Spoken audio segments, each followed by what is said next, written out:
ऋषिवरमानस हंस चराचर जनन स्थिति लय कारणभो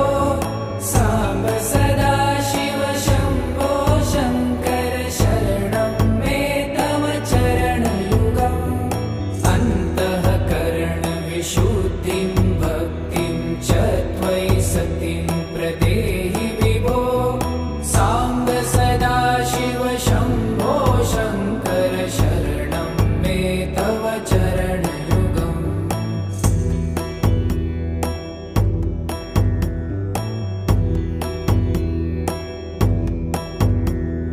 करुणा